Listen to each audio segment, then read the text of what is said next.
ആശ്വാസം നേടാം. ഹൃത്തിനുള്ളിൽ ജീവൻ നൽകും വചനം, തിരുവചനം. യേശുവിൽ സ്നേഹമുള്ള സഹോദരി സഹോദരന്മാരെ, വിശുദ്ധ പൗലോസ്ലീഹ റോമായിലെ സഭയ്ക്ക് എഴുതിയ ലേഖനത്തിൽ 12-ാമത്തെ അധ്യായത്തിൽ 17 മുതലുള്ള തിരുവചനങ്ങളിൽ ഇങ്ങനെ പറയുന്നുണ്ട്: തിന്മയ്ക്ക് പകരം തിന്മ ചെയ്യരുത്, ഏവരുടെയും ദൃഷ്ടിയിൽ ശ്രേഷ്ഠമായത് പ്രവർത്തിക്കാൻ ശ്രദ്ധിക്കുവിൻ. സാധിക്കുന്നിടത്തോളം എല്ലാവരോടും സമാധാനത്തിൽ വർത്തിക്കുവിൻ. പ്രിയപ്പെട്ടവരെ, പ്രതികാരം നിങ്ങൾ തന്നെ ചെയ്യാതെ അത് ദൈവത്തിൻ്റെ ക്രോധത്തിന് വിട്ടേക്കുക. എന്തെന്നാൽ ഇപ്രകാരം എഴുതപ്പെട്ടിരിക്കുന്നു: പ്രതികാരം എൻ്റേതാണ്, ഞാൻ പകരം വീട്ടും എന്ന് കർത്താവ് അരുളിച്ചെയ്യുന്നു. മാത്രമല്ല, നിന്റെ ശത്രുവിന് വിശക്കുന്നുവെങ്കിൽ ഭക്ഷിക്കാനും ദാഹിക്കുന്നുവെങ്കിൽ കുടിക്കാനും കൊടുക്കുക. ഇതുവഴി നീ അവൻ്റെ ശിരസിൽ തീക്കനലുകൾ കൂന കൂട്ടും. തിന്മ നിങ്ങളെ കീഴടക്കാതിരിക്കട്ടെ, തിന്മയെ നന്മ കൊണ്ട് കീഴടക്കുവിൻ. സ്ലീഹായുടെ വാക്കുകൾ വളരെ ശക്തമാണ്. സ്ലീഹ എന്നോടും നിങ്ങളോടും പറയുന്ന വലിയ ഒരു സന്ദേശമുണ്ട് ഈ വചനങ്ങളിലൂടെ. സഹോദര സഹോദരി, പ്രതികാരം നീ ചെയ്യരുത്, മറിച്ച് അത് ദൈവത്തിൻ്റെ കരങ്ങളിൽ ഏൽപ്പിച്ചു കൊടുക്കുക. പ്രതികാരം ആരോടും ചെയ്യണ്ട എന്ന് തന്നെ കർത്താവ് പറയും. എന്നിട്ട് പറയും, തിന്മ നിങ്ങളെ കീഴടക്കാതിരിക്കട്ടെ. മറ്റുള്ളവരുടെ അടുത്ത് പ്രതികാരം ചെയ്ത് നമ്മുടെ ആത്മീയ ജീവിതത്തെ തന്നെ നശിപ്പിച്ച് കൃപ നഷ്ടപ്പെടുത്തി കളയാതെ, തിന്മ കീഴടക്കുന്ന അനുഭവത്തിലേക്ക് നമ്മെ തന്നെ വിട്ടുകൊടുക്കാതെ ദൈവത്തിൻ്റെ കരങ്ങളിൽ വേദനയുടെ അനുഭവങ്ങളെ സമർപ്പിക്കണം. അനുഗ്രഹത്തിന് കാരണമാകണമെങ്കിൽ ദൈവകരങ്ങളിൽ ഏൽപ്പിച്ചു കൊടുക്കണമെന്ന് സ്ലീഹ നമ്മെ ഓർമ്മിപ്പിക്കുകയാണ്. തിന്മയ്ക്ക് പകരം തിന്മ ചെയ്യാൻ എളുപ്പമാണ്. അത് നമ്മളിൽ എല്ലാവരിലും ഉള്ള ഒരു വലിയ പ്രേരണയുമാണ്. വല്ലാതെ വേദനിപ്പിക്കുന്നവരുടെ അടുത്ത് 2 വാക്ക് അങ്ങോട്ട് തിരിച്ചു പറയുക, അല്ലെങ്കിൽ ഒന്ന് കണ്ണുരുട്ടി നോക്കിയിട്ടെങ്കിലും ഒന്ന് പേടിപ്പിക്കുക. ചിലരുടെ ജീവിതത്തിൽ കഠിന നിശബ്ദതയാണ്. ഒന്നും പിന്നെ മിണ്ടുകയല്ല. വല്ലാത്ത വേദന ഏറ്റുവാങ്ങിക്കഴിഞ്ഞാൽ പിന്നത്തെ പ്രതികരണം കഠിന നിശബ്ദതയാണ്. എന്ത് ചോദിച്ചാലും പിന്നെ മിണ്ടിക്കൊടുക്കുകയല്ല. അങ്ങനത്തെ പ്രതികരണ രീതികൾ ഉള്ളവരെ കണ്ടിട്ടുണ്ട്. വേറെ ചിലർ കുറേ അധികം പേരോട് കാര്യങ്ങളൊക്കെ പറഞ്ഞ് അത് മൊത്തം വഷളാക്കി കളയുന്ന ഒരു അനുഭവത്തിലേക്ക് നീങ്ങും. പല രീതിയിൽ പ്രതികരിക്കാൻ ചിലർ കേസ് കൊടുക്കും, ചിലർ വീട്ടിൽ നിന്ന് ഇറങ്ങിപ്പോവും, ചിലർ ജോലി റിസൈൻ ചെയ്ത് പോവും. അങ്ങനെ പല രീതിയിൽ പ്രതികരിക്കാൻ നമ്മുടെ സ്വാഭാവിക ബുദ്ധി നമ്മളെ പ്രേരിപ്പിച്ചുകൊണ്ടിരിക്കും. പ്രതികാരം ചെയ്യാനുള്ള പ്രേരണ, വേദന സമ്മാനിക്കുന്നവരെ സ്നേഹം നിരസിച്ച് അവർ നമുക്കെതിരെ നിൽക്കുന്നു എന്ന് കാണുമ്പോൾ പ്രതികരിക്കാനുള്ള ഒരു പ്രേരണ, അതെല്ലാവരുടെയും ജീവിതത്തിൽ ഉണ്ടാകാൻ സാധ്യതയുണ്ട്. അതുകൊണ്ട് തന്നെയാണ് സ്ലീഹ വളരെ വ്യക്തമായിട്ട് പറയുക, മകളെ, തിന്മയ്ക്ക് പകരം തിന്മ ചെയ്യരുത്, ഏവരുടെയും ദൃഷ്ടിയിൽ ശ്രേഷ്ഠമായത് പ്രവർത്തിക്കാൻ ശ്രദ്ധിക്കുവിൻ. ചിലർ പറയും, വാശി കൂടിയിട്ട് സിസ്റ്ററെ മദ്യം കഴിക്കണത് വാശിക്ക് വേണ്ടിയിട്ടാണ്. ഭാര്യ ഇങ്ങനെയൊക്കെ എന്നെ വേദനിപ്പിക്കുന്നത് കൊണ്ട് അവൾക്കിട്ട് 2 കൊടുക്കണമെങ്കിൽ ഇത് മാത്രമേ ഒരു മാർഗ്ഗമുള്ളൂ, അതുകൊണ്ട് മദ്യപിക്കുക.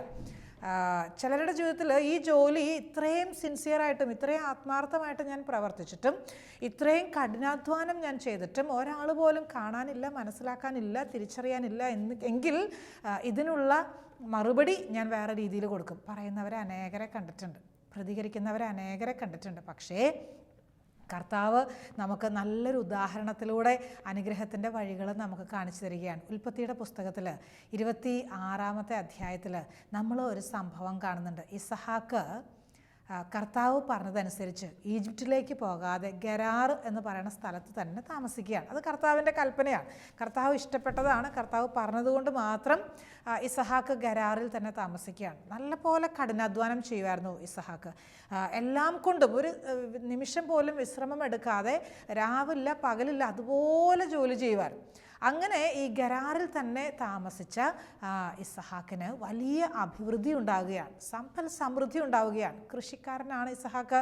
അതുകൊണ്ട് തന്നെ കൃഷിയിടങ്ങളൊക്കെ വളരെയധികം മെച്ചപ്പെട്ടു, നല്ല രീതിയിൽ മുന്നോട്ട് പോവാണ്. ഈ സമയത്ത് ഫിലിസ്തീർക്ക് ഇസഹാക്കിനോടൊരു വലിയ അസൂയ തോന്നുകയാണ്. ഫിലിസ്തീർ ഇസഹാക്കിനെതിരെ തന്ത്രങ്ങൾ മെനയാൻ തുടങ്ങി.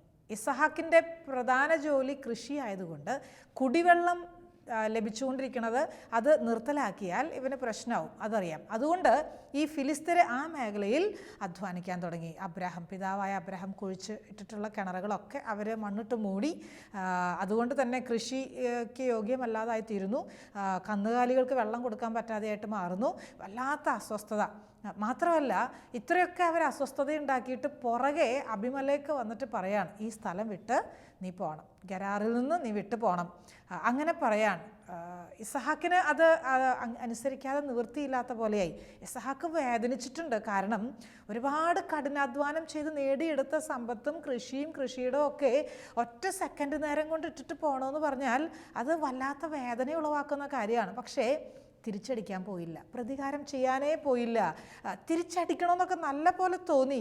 ഒന്ന് എനിക്കും ശേഷിയുണ്ടെന്ന് കാണിക്കാൻ, എനിക്കും വാക്ചാതുര്യം ഉണ്ടെന്ന് കാണിക്കാനൊക്കെ ഒരു അവസരമൊക്കെ ഉണ്ടായിരുന്നു. പക്ഷേ ഇസഹാക്ക് അനങ്ങിയില്ല. ഇസഹാക്ക് അതങ്ങ് ശാന്തമായിട്ട് സ്വീകരിക്കുകയാണ്. ഗരാറിൻ്റെ താഴ്വരയിൽ വന്ന് കൂടാരം അടിക്കുകയാണ്. പിതാവായ അബ്രാഹാം കുഴിച്ച കിണറുകൾ അവർ മണ്ണിട്ട് മൂടിയായിരുന്നല്ലോ, അത് വീണ്ടും ഇസഹാക്ക് കുഴിച്ചെടുക്കാൻ ആരംഭിക്കുകയാണ്. വീണ്ടും ആ കിണറുകൾ തന്നെ പ്രവർത്തനക്ഷമമാക്കാൻ ആഗ്രഹിക്കുകയാണ്. ഒരു കിണർ കുത്തിയിട്ട് അതിൽ ഉറവ കണ്ടപ്പോൾ ഗരാറിലുണ്ടായിരുന്ന സഹോദരങ്ങൾ വന്നിട്ട് വഴക്കുണ്ടാക്കുകയാണ്. ഇത് ഞങ്ങളുടെയാണ്, അവകാശവാദം ഉന്നയിക്കുകയാണ്. അവർ വല്ലാത്ത വഴക്കുണ്ടാക്കുകയാണ്.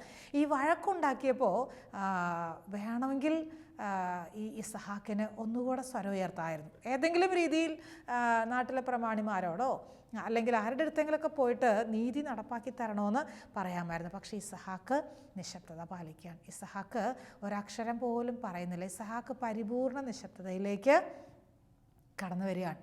ദൈവം പ്രവർത്തിക്കട്ടെ, എന്നെ വീണ്ടും അനുഗ്രഹിക്കാൻ കഴിയുന്ന ഒരു ദൈവത്തിലാണ് ഞാൻ വിശ്വസിക്കുക എന്ന് മനസ്സിൽ പറഞ്ഞുകൊണ്ടേയിരുന്നു ഇസഹാക്ക്. അങ്ങനെ ഈ അവർ അവകാശവാദമൊക്കെ ഉന്നയിച്ച് കിണർ ഞങ്ങളുടെയാണെന്നൊക്കെ പറഞ്ഞപ്പോൾ വേലക്കാരോട് പറഞ്ഞു, നിങ്ങൾ ഒരു വഴക്കുണ്ടാക്കണ്ട, നമുക്ക് വേറെ കിണർ കുഴിക്കാം. അവർ വേറെ കിണർ കുഴിച്ചു. വെള്ളം കിട്ടി. ഇതാ വലിയ പ്രശ്നമായി. പിന്നെയും വഴക്കുണ്ടായി. അവിടെ നിന്ന് പിന്നെയും തിരിച്ചടിക്കാതെ പ്രതികരിക്കാതെ ഇസഹാക്ക് മാറിപ്പോരുകയാണ്. വേണമെങ്കിൽ പല രീതിയിലും തിരിച്ചടിക്കാറുണ്ട്. പക്ഷേ ഇസഹാക്ക് നിശബ്ദത പാലിക്കുന്നു.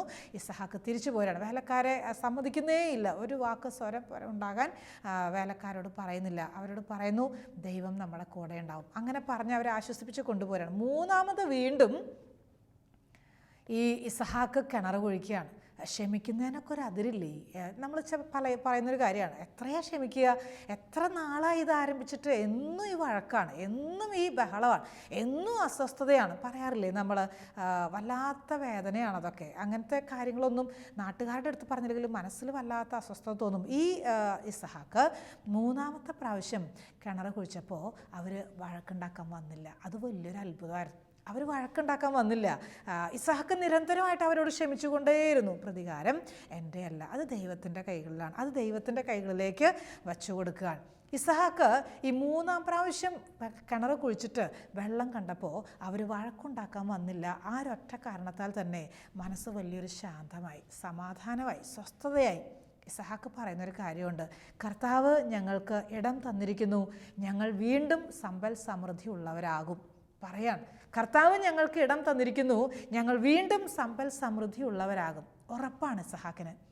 കർത്താവ് ഇടം തരുമെന്നും കർത്താവ് ഇനിയും സമൃദ്ധിയിലേക്ക് നയിക്കുമെന്നും ഇസഹാക്കിന് വലിയ ഉറപ്പ്. ആരൊക്കെ തകർക്കാൻ നോക്കിയിട്ടും ആരൊക്കെ നശിപ്പിക്കാൻ നോക്കിയിട്ടും ഞാൻ തകരില്ല എന്നും കർത്താവ് എൻ്റെ കൂട്ടത്തിലുണ്ടെന്നും വീണ്ടും സമൃദ്ധിയിലേക്ക് എന്നെ നയിക്കുമെന്നും ഇസഹാക്ക് വിശ്വസിക്കുകയാണ്. സൽപ്പേര് നശിപ്പിച്ചവരൊക്കെ ഒരുപാട് പേരുണ്ടാവും. കൂടെയുള്ളവരൊക്കെ നമ്മളറിയാതെ ചിരിച്ചുകൊണ്ട് കത്തി ചങ്കിലേക്ക് കയറ്റുന്ന അനുഭവം സമ്മാനിക്കുന്ന അനേകരുണ്ട് നമ്മുടെയൊക്കെ കൂട്ടത്തിൽ, നമ്മുടെയൊക്കെ ഇടയിൽ. കുടുംബത്തിൽ തന്നെ ഉണ്ടാവും ഒരു പക്ഷേ. ചിരിച്ചുകൊണ്ട് വരും, അറിയാതെ കത്തി കയറ്റി വയ്ക്കും, അറിയാതെ കത്തി. ഇത്തരത്തിലൊക്കെയുള്ള അനുഭവങ്ങളിൽ നിശബ്ദത പാലിക്കണമെങ്കിൽ അധിക ക്ഷമ വേണം, അധിക സ്നേഹം വേണം, അധിക ബലം വേണം. സാധാരണ ക്ഷമയും സാധാരണ ബലമൊന്നും നമുക്ക് പോരാട്ടോ. നമുക്ക് സാധാരണ ക്ഷമയല്ല ആവശ്യം, അധിക ക്ഷമയാണ്, അധിക ബലമാണ്, അധിക സ്നേഹമാണ് നമുക്ക് വേണ്ടത്. നമുക്ക് ആത്മാർത്ഥമായിട്ട് കർത്താവിനോട് പറയണം, കർത്താവേ, വേദനകൾ സമ്മാനിക്കുന്നവരുടെ മുഖത്ത് നോക്കിയിട്ടും കർത്താവ് ഞങ്ങൾക്ക് ഇടം തരുമെന്നും ഞങ്ങളെ വീണ്ടും സമൃദ്ധിയിലേക്ക് ഉയർത്തും എന്നും ഉറക്കെ പ്രഖ്യാപിക്കണമെങ്കിൽ ഈ ബന്ധം ഉണ്ടാകണം, ഈ സ്നേഹം ഉണ്ടാകണം, ഈ വിശ്വാസം ഉണ്ടാകണം മനസ്സിൽ. ഇസഹാക്ക് ഇത് പറഞ്ഞിട്ട് ബേർഷബ എന്ന് പറയുന്ന സ്ഥലത്തേക്ക് പോവാൻ. അങ്ങോട്ട് പോകുമ്പോൾ കർത്താവ് രാത്രിയിൽ തന്നെ പ്രത്യക്ഷപ്പെട്ടു, ഇസഹാക്കിന് പ്രത്യക്ഷപ്പെട്ടു. അതുവരെയും വേദനയുടെ സമയത്തൊന്നും പ്രത്യക്ഷപ്പെട്ടു എന്നും നമ്മൾ വായിക്കുന്നില്ല. കിണറുകൾ 2 പ്രാവശ്യം കുഴിച്ചു, എന്നിട്ടൊന്നും വെള്ളം കിട്ടിയില്ല. 3-ാം പ്രാവശ്യം കുഴിച്ചു, വെള്ളം കിട്ടി. എന്നിട്ട് പോകുമ്പോഴാണ് കർത്താവ് പ്രത്യക്ഷപ്പെടുക. അതുവരെയും എന്തേ കർത്താവ് നിശബ്ദനായി അറിയില്ല നമുക്ക്. കർത്താവ് പ്രത്യക്ഷപ്പെട്ടിട്ട് പറയാണ്, ഇസഹാക്കേ ഞാൻ കൂടെ ഉണ്ടാവും, പേടിക്കണ്ട, ഞാൻ കൂടെയുണ്ട്, നീ പേടിക്കണ്ട. ധൈര്യം കൊടുക്കുകയാണ്, സാന്നിധ്യം കൊടുത്തിട്ട് ധൈര്യം കൊടുക്കുകയാണ്. ഇസഹാക്കിന് വേണമെങ്കിൽ ചിന്തകളൊക്കെ വന്നിട്ടുണ്ടാവും, ഒന്നും ശരിയാകുന്നില്ല, ഒന്നും അടുക്കലടുക്കൽ ഒരു സ്ഥലത്തു നിന്ന് മാറി അടുത്ത സ്ഥലത്തേക്ക് പിന്നെയും ട്രാൻസ്ഫർ, പിന്നെയും മാറ്റമില്ലേ. സ്വന്തമായിട്ടൊക്കെ വീടില്ലാത്ത ഒരു വാടക വീട്ടിൽ 1 മാസം അവിടെ, 2 മാസം അവിടെ, 3-ാം മാസം വേറെ, ഇങ്ങനെ മാറി മാറി മാറി പോകുമ്പോൾ അവർക്ക് എന്തോരു വേദനയുണ്ടാവും. ചില ജോലികൾ അവിടുന്ന് പറഞ്ഞു വിട്ടു, അവിടുന്ന് മാറി വേറെ കമ്പനി കയറി, അവിടുന്ന് വിട്ടു, പിന്നെ കയറി, ഇങ്ങനെ പോകുമ്പോൾ നിരാശ സ്വാഭാവികമായിട്ട് മനസ്സിൽ വന്നെന്നറിയാം. ഇസഹാക്കിൻ്റെ മനസ്സിൽ വലിയ പ്രതീക്ഷയാണ്. ഞങ്ങൾക്ക് വീണ്ടും സമ്പൽ സമൃദ്ധി ഉണ്ടാവും, ഞങ്ങളെ കർത്താവ് വഴി നടത്തും, ഞങ്ങളെ കർത്താവ് നയിക്കും. മനസ്സിൽ ആർക്കും നശിപ്പിക്കാൻ പറ്റാത്തൊരു വലിയ പ്രതീക്ഷ ഇസഹാക്കിൻ്റെ ഹൃദയത്തിൽ നിറയുകയാണ്. ഇസഹാക്ക് ധൈര്യം കൊണ്ട് നിറയുന്നു. അങ്ങനെ കർത്താവിൻ്റെ സ്വരമൊക്കെ കേട്ടിട്ട് ഇതാ വീണ്ടും അവിടെ ബലിപീഠം നിർമ്മിക്കുകയാണ് ഇസഹാക്ക്. ബലിപീഠം പണിതിട്ട് ദൈവത്തിന് ആരാധന കൊടുക്കുകയാണ്. പ്രിയമുള്ള സഹോദരങ്ങളെ, ഇല്ലായ്മയുടെ സമയങ്ങളിലാണ് ദൈവത്തെ കൂടുതൽ ആരാധിക്കേണ്ടത്. നമുക്ക് ഒന്നും ലഭിക്കുന്നില്ല എന്ന് തോന്നുമ്പോൾ, പദ്ധതികൾ തകർന്നു പോകുന്നു എന്ന് തോന്നുമ്പോൾ, ആഗ്രഹിച്ച പോലെ പരിശ്രമിച്ച പോലെ കൂടെയുള്ളവരെ ഒപ്പം നിൽക്കുന്നില്ല എന്ന് നമ്മൾ മനസ്സിലാക്കുമ്പോൾ, അന്നേരമാണ് ഹൃദയത്തിൽ ബലിയർപ്പിക്കേണ്ടത്. അന്നേരമാണ് ഹൃദയത്തിൽ ദൈവത്തെ പൂജിക്കേണ്ടത്, ദൈവത്തെ ആരാധിക്കേണ്ടത്. ഇല്ലായ്മകളിൽ, വേദനകളിൽ, തഴയപ്പെടുന്ന അനുഭവങ്ങളിൽ, അശക്തി തോന്നുന്ന സാഹചര്യങ്ങളിൽ അന്നേരമാണ് ദൈവത്തിന് ബലിയർപ്പിക്കേണ്ടത്. പറ്റുമോ? സാധിക്കുമോ? മനസ്സിൽ കണ്ണുനീര് നിറയുമ്പോൾ, വേദന നിറയുമ്പോൾ ദൈവത്തെ ആരാധിക്കാൻ പറ്റുമോ? പറ്റണം. ഈ ഇല്ലായ്മയുടെ നടുവിലും ഇസഹാക്ക് പറഞ്ഞ പോലെ ഞങ്ങൾ സമ്പൽ സമൃദ്ധി ഉള്ളവരാകും. ഉറപ്പായിട്ടും വിശ്വസിക്കണം. ഇന്നത്തെ കൊച്ചു കഷ്ടപ്പാടുകളിൽ, കൊച്ചു ക്ലേശങ്ങളിൽ മനസ്സ് തളർന്നു പോകേണ്ടവരല്ല നമ്മൾ. ഇന്നത്തെ കഷ്ടപ്പാടിൽ നമ്മൾ തളർന്ന് തലയും കുത്തി മറിഞ്ഞു വീണ് കിടന്ന് വിഷമിക്കേണ്ടവരല്ല. മറിച്ച് വരാൻ പോകുന്ന മഹത്വത്തോട്, വരാൻ പോകുന്ന ഉയർച്ച, വരാൻ പോകുന്ന അനുഗ്രഹത്തിൻ്റെ സമൃദ്ധി അത് ഏറ്റുവാങ്ങാൻ ഇപ്പോഴേ നമ്മൾ നമ്മുടെ മനസ്സിനെ ഒരുക്കുകയാണ്. ഇസഹാക്ക് അങ്ങനെ ദൈവത്തിന് ബലിയർപ്പിച്ചു, ആരാധിച്ചു, ദൈവത്തെ സ്നേഹിച്ചു. അതിനുശേഷം ഇസഹാക്ക് ചെയ്യുന്ന ഒരു കാര്യമുണ്ട്. ഒരു കിണർ കുഴിക്കുകയാണ്. കിണർ കുഴിച്ചിട്ട് ആ സമയത്ത് വെള്ളം കിട്ടുന്നില്ല. അവർ കുഴിച്ചുകൊണ്ടിരിക്കുകയാണ്, പരിശ്രമിക്കുകയാണ്. കഠിനാധ്വാനിയാട്ടോ ഇസഹാക്ക്, കഠിനാധ്വാനം ചെയ്യും. ആരോഗ്യമൊക്കെ മറന്നിട്ടാണ്. ജോലിക്ക് അങ്ങ് ഇറങ്ങിയാൽ പിന്നെ സ്വന്തം ആരോഗ്യം വിഷയമല്ല. ശുശ്രൂഷ ചെയ്യാൻ കയറിയാൽ പിന്നെ ആരോഗ്യം പ്രശ്നമല്ല, സമയം പ്രശ്നമല്ല, മറ്റുള്ളവരുടെ കയ്യടി പ്രശ്നമല്ല, എല്ലാം ദൈവത്തിൻ്റെ മഹത്വത്തിന്. ഇങ്ങനെ കാഴ്ചവെക്കുന്ന ഈ അവസരത്തിൽ കിണർ കുഴിച്ചുകൊണ്ടിരിക്കുകയാണ് ഇസഹാക്ക്. വേലക്കാർ ഒന്നും ശരിയാകുന്നില്ല. ആ സമയത്ത് ഒരു അത്ഭുതം അവിടെ നടക്കുകയാണ്. അബിമേലെക്ക് ഇറങ്ങിപ്പോകണം ഞങ്ങളുടെ നാട്ടിൽ നിന്ന് എന്ന് പറഞ്ഞിട്ട് ഇറക്കി വിട്ടതാണ്. അബിമേലെക്ക് വന്നിട്ട് ഇസഹാക്കിനോട് പറയാണ്, നിന്നിലൂടെ ദൈവമാണ് പ്രവർത്തിക്കുന്നത് എന്ന് ഞങ്ങൾക്ക് മനസ്സിലായി. അബിമേലെക്ക് വലിയ സ്നേഹത്തോടെ ഇസഹാക്കിനോട് ഇടപെടുന്ന ഒരു രംഗം നമ്മൾ കാണുകയാണ്. സഹോദരി, ആര് നിന്നെ വേദനിപ്പിച്ചാലും, ആര് നിന്നെ മുറിപ്പെടുത്തിയാലും, ആര് നിന്നെ തഴഞ്ഞാലും ഉറപ്പ് നിൻ്റെ പ്രാർത്ഥന ദൈവസന്നിധിയിലേക്ക് ആ വ്യക്തിക്ക് വേണ്ടി ഉയർന്നിട്ടുണ്ടെങ്കിൽ അവർ നിൻ്റെ അടുക്കിലെത്തും. എന്തിനാണെന്നറിയോ? നിൻ്റെ അനുഗ്രഹത്തിന് വേണ്ടി, നിൻ്റെ ഒരു നല്ല വാക്ക് കേൾക്കാൻ, നിൻ്റെ സാമീപ്യം ഒന്ന് നുകരാൻ നിൻ്റെ അടുത്തേക്ക് അവരെത്തും എന്നുള്ളതിന് യാതൊരു സംശയവും വേണ്ട. അബിമേലെക്ക് ഇറങ്ങിപ്പോകാൻ പറഞ്ഞതാണ്. ചില മക്കൾ വേദനയോടെ പറയുന്നത് കേട്ടിട്ടുണ്ട്, സിസ്റ്റർ ഇത്രയധികം കുടുംബത്തിന് വേണ്ടി കഷ്ടപ്പെട്ടിട്ട് വീട്ടിൽ നിന്ന് ഇറങ്ങിപ്പോകണമെന്ന് പറയുമ്പോൾ ഒരു സ്വന്തമായിട്ടൊന്നും നീക്കി ഇരിപ്പില്ലാതെ, സ്വന്തമായിട്ടൊന്നും മാറ്റിവെക്കാതെ സഹോദരങ്ങൾക്ക് വേണ്ടി, മാതാപിതാക്കൾക്ക് വേണ്ടി മുഴുവനും ചിലവാക്കിയിട്ട് അവസാന നിമിഷത്തിൽ ഇറങ്ങിപ്പോകണമെന്നൊക്കെ പറയുമ്പോൾ അത് വല്ലാത്ത വേദനയാണ്, സഹിക്കാൻ പറ്റാത്ത വേദനയാണ്, ചങ്ക് പൊട്ടുന്ന വേദനയാണ്. ഇസഹാക്കിൻ്റെ വലിയ മാതൃക. ഞങ്ങൾ സമൃദ്ധിയുള്ളവരാകും. ആ വലിയൊരു ഉണർവിൻ്റെ ശക്തി, ഉണർവിൻ്റെ വാക്കുകൾ ഇസഹാക്കിൻ്റെ മനസ്സിൽ നിറയുകയാണ്. ഇസഹാക്ക് വലിയ ശക്തിയോടെ മുന്നോട്ട് പോകുന്നുവെങ്കിൽ നമ്മോടും ഇത് തന്നെ കർത്താവ് പറയും. വേദനിപ്പിച്ചവർ നിൻ്റെ അരികിലേക്ക് വരും. ആരാണെങ്കിലും, അതെത്ര നിനക്ക് മുറിവ് സമ്മാനിച്ചവരാണെങ്കിലും, നിൻ്റെ വേദന നീതിയുള്ളതായിരുന്നുവെങ്കിൽ, നിൻ്റെ ഭാഗത്ത് തെറ്റില്ലായിരുന്നുവെങ്കിൽ ഉറപ്പ് അവർ നിൻ്റെ അടുത്ത് വരും. എന്തിനാണെന്നറിയോ? നിന്നോടൊന്ന് സംസാരിക്കാൻ, ഒന്ന് സ്നേഹം പങ്കുവയ്ക്കാൻ. ആദ്യ നാളിലുണ്ടായിരുന്ന സ്നേഹത്തെക്കാൾ ഇരട്ടി സ്നേഹത്തിലേക്ക്, ഇരട്ടി അനുഭവത്തിലേക്ക്, ഇരട്ടി അഭിഷേകത്തിലേക്ക് നിങ്ങൾക്ക് കടന്നു വരാൻ പറ്റും. എങ്ങനെയാണെങ്കിലാണെന്നറിയോ? ദൈവത്തെ ചേർത്ത് പിടിച്ച് ദൈവത്തിൻ്റെ വഴിയിലൂടെയാണ് നീ നടക്കുന്നതെങ്കിൽ. അതെത്ര സഹനമുള്ളതാണെങ്കിലും ആ കൃപയിലേക്ക് നമുക്ക് ഉയരാൻ പറ്റും. ഒരിക്കൽ മദർ തെരേസയുടെ അടുത്ത് ഒരു സിസ്റ്റർ വന്നിട്ട് പറഞ്ഞു, മദറേ, എൻ്റെ ഭവനത്തിലെ സുപ്പീരിയർ ആയിട്ടുള്ള സിസ്റ്റർ എപ്പോഴും എന്നെ കുറ്റപ്പെടുത്തുകയാണ്, എപ്പോഴും എന്നെ മുറിപ്പെടുത്തുന്നു. ഇങ്ങനെ പോയാൽ കുഷ്ഠരോഗികളെ നോക്കാനൊന്നും എന്നെക്കൊണ്ട് പറ്റുകയില്ല. കുഷ്ഠരോഗികളെ നോക്കുക എന്നുള്ള ദൈവത്തിൻ്റെ ഇഷ്ടം നിറവേറ്റാൻ എന്നെക്കൊണ്ട് സാധ്യമല്ല. എന്തൊരു വിഷമമായത്. എപ്പോഴും എന്തിനും ഏതിനും ചെറിയ കാര്യങ്ങൾക്ക് പോലും കുറ്റപ്പെടുത്തിക്കൊണ്ടിരിക്കും. മദർ ഒന്ന് സൂക്ഷിച്ചു നോക്കി ഈ സിസ്റ്ററിനെ. എന്നിട്ട് പറഞ്ഞു, സഹോദരി, കുഷ്ഠരോഗികളെ നോക്കാനല്ല നിന്നെ ദൈവം വിളിച്ചത്, മറിച്ചത് യേശുവിൻ്റെ ഇഷ്ടം നിറവേറ്റാൻ വേണ്ടിയിട്ടാണ്. സിസ്റ്ററിന് കാര്യം മനസ്സിലായി. ആരൊക്കെ നമുക്കെതിരെ നിൽക്കുന്നു എന്ന് തോന്നിയാലും, ആരൊക്കെ നമ്മുടെ വഴികൾ മുടക്കുന്നു എന്ന് തോന്നിയാലും, നമുക്ക് മുൻപിൽ വൻ മതിലുകൾ ആരൊക്കെ സൃഷ്ടിച്ചാലും, ഇത് ഉപരി നന്മയ്ക്ക് വേണ്ടിയിട്ട് ദൈവം അനുവദിച്ചതാണ് എന്ന് നമ്മൾ മനസ്സിലാക്കിയാൽ ഈ വേദനകളെ സന്തോഷത്തോടെ സ്വീകരിക്കാൻ പറ്റും. അല്ലെങ്കിൽ എളുപ്പം പ്രതികരിക്കാൻ, വാശിയോടെ പെരുമാറാൻ, എന്നാൽ പിന്നെ ഒന്ന് കാണിച്ചിട്ടേ ഉള്ളൂ, എന്നാൽ പിന്നെ ഒന്ന് പെരുമാറിയിട്ടേ ഉള്ളൂ, ഇങ്ങനെ പറയാതെ വെറുപ്പിലേക്ക്, പ്രതികാരത്തിലേക്ക് പോകാതെ അത് ദൈവകരങ്ങളിൽ നമ്മൾ വിട്ടുകൊടുക്കുന്നുവെങ്കിൽ നമ്മളെ സമൃദ്ധിയിലേക്ക് കർത്താവ് നയിക്കും. അതാണ് ഇസഹാക്കിൻ്റെ ജീവിതത്തിൽ ഉണ്ടായത്. ഇസഹാക്ക് ക്ഷമിച്ചു, ആവോളം ക്ഷമിച്ചു, ഭൂമിയോളം താന്നു കൊടുത്തു. ഇനി വിട്ടുകൊടുക്കാനൊന്നുമില്ല. എത്ര വലിയ കഠിന പരിശ്രമമാണ് ചെയ്യേണ്ടതെങ്കിലും അങ്ങ് വിട്ടുകൊടുക്കുകയാണ്, താഴ്ന്നു കൊടുക്കുകയാണ്. ഇസഹാക്ക് ക്ഷമിക്കുകയാണ്. പരിപൂർണമായിട്ടും ഇസഹാക്ക് ക്ഷമിക്കുന്നു. അബിമലേക്കിൻ്റെ തിരിച്ചുവരവൊക്കെ വലിയ ഒരു മാതൃകയാണ്, വലിയൊരു എന്താ പറയുക, നമുക്കൊരു വെല്ലുവിളിയായിട്ട് തീരുകയാണ്. എത്രയധികം വേദന തോന്നുന്നുവോ, എത്രയധികം കഷ്ടപ്പെടേണ്ടി വരുന്നുവോ ആ സമയങ്ങളിലൊക്കെ പ്രതികാരം ചെയ്യാതെ കർത്താവിൻ്റെ കൈകളിലേക്ക് വിട്ടുകൊടുക്കുക. കർത്താവ് നിനക്ക് വഴിയൊരുക്കി തരും. അതെത്ര അടഞ്ഞുപോയ വാതിലാണെങ്കിലും കർത്താവ് നിനക്ക് വഴിയൊരുക്കി തരും, സംശയം വേണ്ട. കർത്താവ് നിൻ്റെ വഴിയൊരുക്കാൻ, കർത്താവ് തൻ്റെ ദൂതന്മാരെ അയച്ച് അടഞ്ഞു കിടക്കുന്ന വാതിലുകൾ നിനക്കായി തുറന്നു തരാൻ സന്നദ്ധനാണ്. നീ പ്രതികാരം ചെയ്യാൻ പോയാൽ നിൻ്റെ കൃപ മുഴുവൻ ചോർന്നു പോകാൻ സാധ്യതയുണ്ട്. കഴിഞ്ഞ ദിവസം ഒരു സഹോദരി വന്നിട്ട് എന്നോട് പറഞ്ഞു, ഒരു സ്ഥാപനം നടത്തുന്നൊരു സഹോദരിയാണ്, ഒത്തിരി ഉത്തരവാദിത്വത്തോടെ വളരെ ആത്മാർത്ഥമായി കഠിനാധ്വാനം ചെയ്യുന്നൊരു സഹോദരിയാണ്.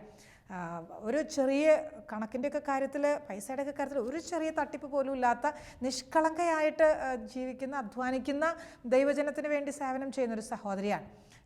ഈ സഹോദരി വന്നിട്ട് എന്നോട് ഇങ്ങനെ പറഞ്ഞു, സിസ്റ്ററെ, മനസ്സ് വല്ലാതെ വേദനിച്ചു പോയി. എന്തേ വേദനിക്കാൻ കാര്യം? എൻ്റെ അടുത്ത് വന്നിട്ട് പറഞ്ഞു, നിങ്ങൾ കണക്ക് വളരെ തെറ്റായിട്ടാണ് ഇവിടെ സൂക്ഷിച്ചു വെച്ചിട്ടുള്ളത്, വളരെയധികം കള്ളത്തരം കാണിക്കുന്നു, തട്ടിപ്പുണ്ടെന്ന് ഞങ്ങൾ മനസ്സിലാക്കുന്നു, കേസ് കൊടുക്കാൻ പോവാണ്, വലിയ വിധത്തിൽ ഇതിനെതിരെ ഞങ്ങൾ പ്രതിഷേധിക്കാൻ പോവാണ്. ഈ സഹോദരിക്ക് വല്ലാത്ത വേദന. ഈ സഹോദരി പറയാണ്, അതിന് 1-2 പേരാണ് കാരണമെന്ന് എനിക്ക് എൻ്റെ മനസ്സിൽ തോന്നി. അവരെ കണ്ടപ്പോൾ, ആ ദിവസങ്ങളിൽ അവരെ കണ്ടപ്പോൾ അറിഞ്ഞില്ല, വായിൽ നിന്ന് എന്തൊക്കെയോ വന്നുപോയി, എന്തൊക്കെയോ പറഞ്ഞു പോയി. കുറേയധികം കുടുംബത്തിൽ പറഞ്ഞവരാണെങ്കിൽ ഇങ്ങനെ ചെയ്യല, അങ്ങനെ ഒരുവിധം, ഒത്തിരി ചീപ്പായിട്ടല്ല എങ്കിൽ പോലും ഇച്ചിരി രോഷം കൊണ്ടിട്ട് തന്നെ വല്ലാതെ അങ്ങ് പ്രതികരിച്ചു. അത് അവർ കേൾക്കുകയുണ്ടായി, അവർക്കും വിഷമമായി. പറഞ്ഞു കഴിഞ്ഞിട്ടോ ഭാരം കൂടുകയാണ്. പറഞ്ഞു കഴിഞ്ഞപ്പോൾ അതിലേറെ ഭാരമാണ്.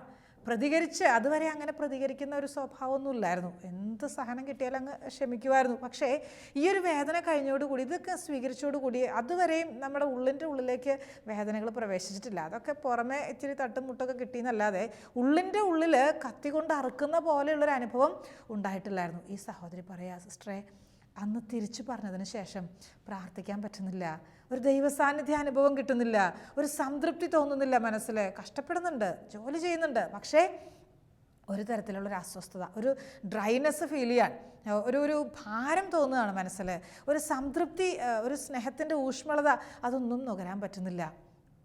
സഹോദരിയോട് പറഞ്ഞു കൊടുത്തു, വേണ്ടായിരുന്നു, അങ്ങനെ പറയണ്ടായിരുന്നു.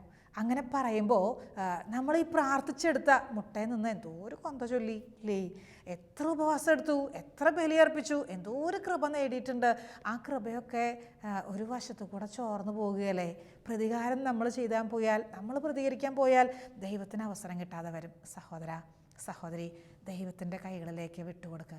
അവസരം നോക്കിയിരുന്നേക്കല്ല്. അവർക്ക് ഏതെങ്കിലും രീതിയിൽ നാശം വരുന്നത് കാണാൻ നീ ആഗ്രഹിക്കില്ല. അവസരങ്ങൾ ദൈവത്തിന് വിട്ടുകൊടുക്കുക. പ്രതികാരം ദൈവത്തിന് വിട്ടുകൊടുക്കുക. നമുക്ക് വേണ്ട പ്രതികാരം. നിനക്ക് എന്ത് നഷ്ടപ്പെട്ടുവോ അതിൻ്റെ ഇരട്ടി ദൈവം തിരിച്ചു തരും. നിനക്ക് എന്ത് നഷ്ടപ്പെട്ടുവോ അത് ദൈവം ഇരട്ടി തിരിച്ചു തരും. അതാണ് ഇസഹാക്കിൻ്റെ ജീവിതത്തിൽ ഉണ്ടായിട്ടുള്ളത്. എന്തൊക്കെ ഇസഹാക്കിന് നഷ്ടപ്പെട്ടുവോ അതിൻ്റെ ഇരട്ടി ദൈവം തിരിച്ചു കൊടുത്തു. മനുഷ്യദൃഷ്ടിയിൽ നഷ്ടമെന്ന് തോന്നുന്നതൊക്കെ ദൈവദൃഷ്ടിയിൽ ലാഭകരമാക്കി മാറ്റാൻ അധിക സമയം വേണ്ട. ദൈവദൃഷ്ടിയിൽ അതൊക്കെ ലാഭമാക്കി മാറ്റാൻ എളുപ്പത്തിൽ നമുക്ക് കഴിയും. എങ്ങനെയാണെങ്കിൽ പ്രതികാരം നമ്മൾ ചെയ്യാതെ ദൈവത്തിന് വിട്ടുകൊടുക്കുന്നുവെങ്കിൽ. കേസൊക്കെ കൊടുക്കാൻ തോന്നും ചില കാര്യങ്ങളിൽ. കോടതിയിൽ ലക്ഷക്കണക്കിന് രൂപ കൊണ്ട് കൊടുക്കാൻ മടിയില്ലാതെ വരും. നമുക്ക് കടുത്തു പോകും മനസ്സ്, കഠിനമായി പോകും മനസ്സ്. ഒരു പ്രശ്നത്തിലേക്ക് നമ്മുടെ മനസ്സിനെ ഇച്ചിരി കടുപ്പാക്കിയിട്ട് നമ്മൾ പ്രവർത്തിക്കാൻ തുടങ്ങി. അതിന് ശേഷം വരുന്ന പ്രശ്നത്തിൽ അതിലും കൂടെ കുറെ കൂടെ കൂടിയ ലെവലിൽ നമ്മൾ മനസ്സിനെ കട്ടിയാക്കി മാറ്റും, മരുഭൂമിയാക്കി മാറ്റും. സഹോദരങ്ങളെ, നമ്മുടെ ജീവിതത്തിൻ്റെ എല്ലാ തലങ്ങളിലും നമുക്ക് ക്ഷമിക്കണം, വിട്ടുകൊടുക്കണം. ഇനി അത് ആരോടും പറയണ്ട, ആരെയും അറിയിക്കേണ്ട. അറിയേണ്ടവൻ അറിഞ്ഞാൽ മതി, കേൾക്കേണ്ടവൻ കേട്ടാൽ മതി. ഭർത്താവിൻ്റെ കുറ്റം ഭർത്താവിൻ്റെ വീട്ടുകാരോട് ചെന്ന് പറഞ്ഞേക്കല്ല്, ഭാര്യയുടെ കുറ്റം ഭാര്യയുടെ വീട്ടുകാരോട് ചെന്ന് പറഞ്ഞേക്കല്ല്. ആരെയും അറിയിക്കേണ്ട. നാട്ടുകാർക്കും വീട്ടുകാർക്കൊക്കെ ഒരു പരിധിയിൽ കൂടുതലൊന്നും നമ്മളെ സഹായിക്കാൻ പറ്റുകയില്ല. എല്ലാം അറിയുന്നൊരു ദൈവം. അകാരണമായി നീ പീഡ അനുഭവിക്കുന്നുവെങ്കിൽ, നിഷ്കളങ്കമായി ജീവിച്ചിട്ടും നിന്നെ എല്ലാവരും തെറ്റുകാരിയെന്ന് മുദ്രകുത്തി സൽപ്പേര് നശിപ്പിക്കുമ്പോഴും, നിനക്കെതിരെ ഫ്ലക്സ് അടിക്കുമ്പോഴും, നിനക്കെതിരെ വാൾ പോസ്റ്റേഴ്സ് വരുമ്പോഴും, നിനക്കെതിരെ പത്രത്തിലെ വാർത്ത വരുമ്പോഴും, TV ചാനലിലെ ന്യൂസ് വരുമ്പോഴൊക്കെ മനസ്സ് പതറിപ്പോയേക്കല്ല്, തളർന്നു പോയേക്കല്ല്. കർത്താവ് കൂടെയുണ്ട്. പ്രതികാരം നമുക്ക് വേണ്ട കേട്ടോ. നമുക്ക് വേണ്ട പ്രതികാരം. തിന്മയോടെ കൂടിയിട്ടല്ല പ്രതികാരം ചെയ്യേണ്ടത്, നന്മ ചെയ്യണം. അതാണ് പൗലോസ്ലീഹ പറയുക, തിന്മ നിങ്ങളെ കീഴടക്കാതിരിക്കട്ടെ, തിന്മയെ നന്മ കൊണ്ട് കീഴടക്കുവിൻ. നമുക്ക് സ്നേഹിക്കാൻ പറ്റണം. സ്നേഹിച്ചവരെ സ്നേഹിക്കാൻ എളുപ്പം, വേദനിപ്പിച്ചവരെ സ്നേഹിക്കാൻ അതല്പം പ്രയാസമുണ്ട്. സ്നേഹിക്കുക എന്ന് പറഞ്ഞാൽ ഒരു തരത്തിൽ പറഞ്ഞാൽ മരിക്കലാണ്, അല്ലെങ്കിൽ അത് മറക്കലാണ്. മരിക്കുക എന്ന് പറഞ്ഞാൽ എൻ്റെ ഇഷ്ടങ്ങളും എൻ്റെ താല്പര്യങ്ങളും അങ്ങ് മറക്കുകയാണ്, മരിച്ചു പോവാണ് അതിന് വേണ്ടിയിട്ട്. നല്ല ദൈവം നമ്മളെ സഹായിക്കട്ടെ. എന്തിനെന്നറിയോ?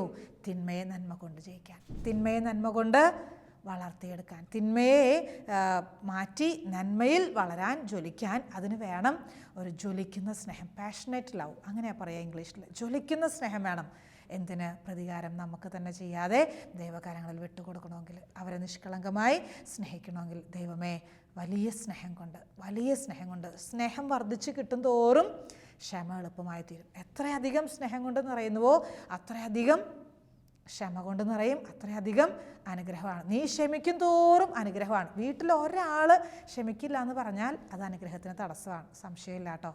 ആരെങ്കിലും ഒരാൾ കേസിൻ്റെ ഒന്നിന് പുറകെ കേസ്, വക്കീലുമാരുടെ പുറകെ നീ പോകുന്നുവെങ്കിൽ നീ എനിക്ക് അനുഗ്രഹമല്ല. പരിശുദ്ധ അമ്മ നമുക്കൊരു വെല്ലുവിളിയാണ്. ക്ഷമിച്ച് കാണിച്ചു തന്നിട്ടുള്ള അമ്മ നമുക്കൊരു വെല്ലുവിളിയാണ്. നിശബ്ദത പാലിക്കാൻ പറ്റുമോ? ദൈവകാര്യങ്ങളിൽ സമർപ്പിക്കാൻ പറ്റുമോ? ഉപരി നന്മയ്ക്കായി ദൈവകാര്യങ്ങളിലേക്ക് സകലതും ഏൽപ്പിച്ചു കൊടുക്കാൻ പറ്റുമോ? അതിരില്ലാതെ ക്ഷമിക്കുമ്പോൾ അതിരില്ലാത്ത അനുഗ്രഹത്തിന് നമ്മൾ കാരണമായി തീരും, നമ്മുടെ ജീവിതങ്ങൾ കാരണമായി തീരും. നമുക്കത് വിശ്വസിക്കാം. പ്രതികാരം നിങ്ങൾ തന്നെ ചെയ്യാതെ അത് ദൈവത്തിൻ്റെ ക്രോധത്തിന് വിട്ടേക്കുക. തിന്മ കൊണ്ട് കീഴടക്കാതെ തിന്മയെ നന്മ കൊണ്ട് കീഴടക്കുവിൻ. നമുക്ക് കർത്താവിൽ ശരണം വയ്ക്കാം. ഒരു നിമിഷം കണ്ണുകൾ അടച്ച് കൈകൾ കൂപ്പിപ്പിടിച്ച് നമുക്ക് ആത്മാർത്ഥമായിട്ട് പ്രാർത്ഥിക്കാം. കർത്താവേ, സ്നേഹിക്കാൻ അതിന് മാത്രമേ എനിക്കറിയൂ. ഒരുപാട് സ്നേഹിച്ചു, ഒരുപാട് സഹിച്ചു, സ്നേഹിച്ചതിൻ്റെ പേരിൽ സഹിച്ചു, ഒരുപാട് വേദനിച്ചു സ്നേഹിച്ചതിൻ്റെ പേരിൽ. കർത്താവേ, നിൻ്റെ കൈകളിൽ ഞങ്ങളുടെ ജീവിതത്തെ ഞങ്ങൾ ചേർത്ത് വയ്ക്കുമ്പോൾ തിരിച്ചടിക്കാതെ, ഒരു വാക്കെങ്കിലും തിരിച്ചടിച്ച് പറയാൻ, ഒരു വാക്കുകൊണ്ടെങ്കിലും അവരെ മുറിപ്പെടുത്താൻ ഇടയാക്കാതെ നിഷ്കളങ്കമായി സ്നേഹിക്കാനും സഹിക്കാനും ജീവിക്കാനും കൃപ തരണമേ എന്ന് ആത്മാർത്ഥമായിട്ട് നമുക്ക് പ്രാർത്ഥിക്കാം. ശക്തി തരണമേ എന്ന് സ്നേഹത്തോടെ നമുക്ക് പ്രാർത്ഥിക്കാം. നിത്യം. പിതാവും പുത്രനും പരിശുദ്ധാത്മാവുമായ സർവേശ്വര എന്നേക്കും. ആമേൻ.